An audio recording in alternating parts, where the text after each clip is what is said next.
Hello प्यारे बच्चों। आज हम करेंगे डायरेक्टरेट ऑफ एजुकेशन की इंग्लिश की वर्कशीट।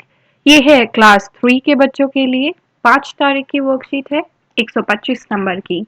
यहाँ अपना नाम और यहाँ अपने अध्यापक व अध्यापिका का नाम। Dear students, grow and bloom well.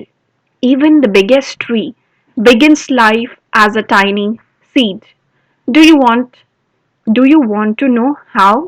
Read about the tiny acorn that is also growing into a bushy green oak tree from your very own book Marigold. प्यारे बच्चों, आप क्या करो? बढ़ो, ग्रो मीन्स ग्रो, बढ़ो और ब्लूम वेल, अच्छे से खिलो। इवन द बिगेस्ट ट्री, जो सबसे बड़ा ट्री है, वो कैसे होता है? एक छोटे से सीड से, एक छोटे बीज से वो एक बड़ा पौधा बनता है। Do you want to know how? क्या आपको पता है कैसे? तो आपको क्या करना है, अपना टाइनी एकॉर्न, जो ये चैप्टर है मैरीगोल्ड में, लिटिल बाय लिटिल, वो पढ़ना है, वो पोएम पढ़नी है और देखना है कैसे एक छोटे से एकॉर्न से बड़ा सा ओक ट्री बन गया। ठीक है? By observing the picture given below, can you now arrange the steps of how a plant grows? तो इन पिक्चर को देखना है और हमें यहाँ नंबर लिखना है 1 2 3 4 5, क्योंकि ये ऊपर नीचे दिया हुआ है। पहला देखें तो क्या कर रहे हैं, बीज को मिट्टी में डाल रहे हैं। तो सबसे पहले plant a seed in a pot, सबसे पहले हम एक बीज को किस में डालेंगे, गमले में। फिर क्या कर रहे हैं, पानी दे रहे हैं और धूप में रख रहे हैं। Water the plant and keep it in sunlight, पानी दो और धूप में रखो। फिर क्या हो रहा है, एक नया पौधा देखो बाहर निकल रहा है। अ न्यू प्लांट कम्स आउट, बाहर निकल रहा है थर्ड नंबर पे। और इसे दोबारा लिखती हूँ, अ न्यू प्लांट कम्स आउट। फिर चौथे नंबर पे देखें तो वो बढ़ रहा है पौधा। A new plant starts to grow.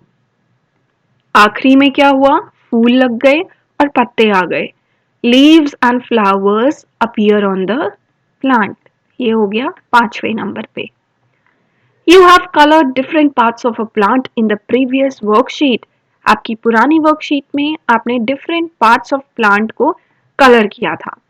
Now can you mention the word that describes the part of a plant in each of the sentences given below? तो हमें part of plant बताना है इन sentences को पढ़ के। I grow into a new plant. एक नए पौधे में कौन ग्रो करता है, कौन बढ़ता है? बीज, तो वो है सीड, SEED। बीज क्या बनता है, एक पौधा। I am green in color and make food for plants. मैं हरे कलर का होता हूँ और प्लांट्स के लिए खाना बनाता हूँ। तो यह है पत्ता, LEAF, लीफ। फिर है leaves and flowers grow on me. पत्ते और फूल मुझ में ग्रो करते हैं। तो ये है ब्रांच,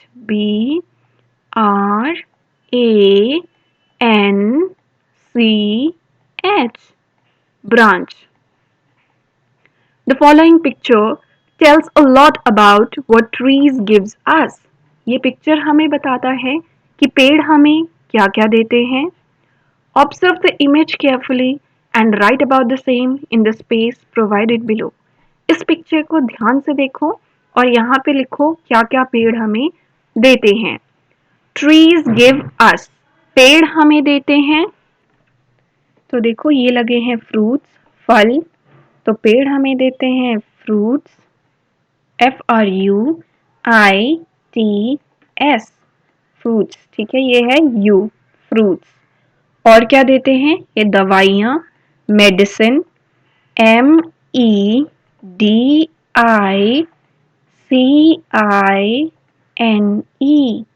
मेडिसिन।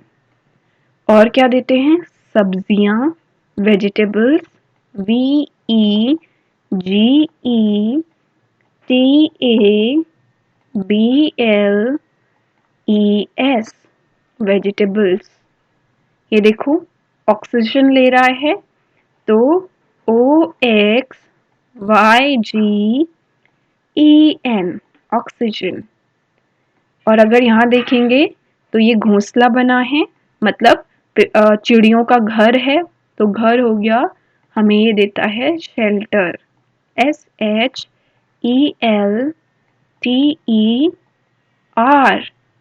Shelter T. ठीक है। अब अगर बच्चों आपने चैनल को सब्सक्राइब नहीं किया है, कर लीजिए अगली वर्कशीट क्योंकि मिस नहीं होनी चाहिए। अभिभावकों के लिए संदेश है, मम्मी पापा के लिए, मिट्टी को बचाएंगे, स्वस्थ वातावरण पाएंगे। बच्चों को बताएं कि 5 दिसंबर को प्रतिवर्ष हर साल विश्व मृदा दिवस, मतलब वर्ल्ड सॉइल डे, विश्व मिट्टी दिवस के रूप में मनाया जाता है। मृदा को मिट्टी भी कहते हैं। पौधों को बढ़ने के लिए जल और पोषक तत्व उपलब्ध कराती है। तो मिट्टी क्या करती है? जल और जितनी भी पोषक चीजें होती हैं जरूरी पेड़ पौधों के लिए, वो देती है, वो उपलब्ध कराती है। कौन? मिट्टी। पौधों की जड़ें मृदा को बांधे रखती हैं। ठीक है। तो जो पौधे की जड़ें होती हैं, पौधों की जड़ होती हैं, वो मिट्टी को अपने से बांध कर रखती हैं ताकि बारिश के साथ मिट्टी बह के ना चली जाए। मृदा संरक्षण के लिए बच्चों को जागरूक बनाएं और कोविड से बचने के लिए 6 फीट की दूरी बनाकर चलें और चैनल को सब्सक्राइब करना ना भूलें।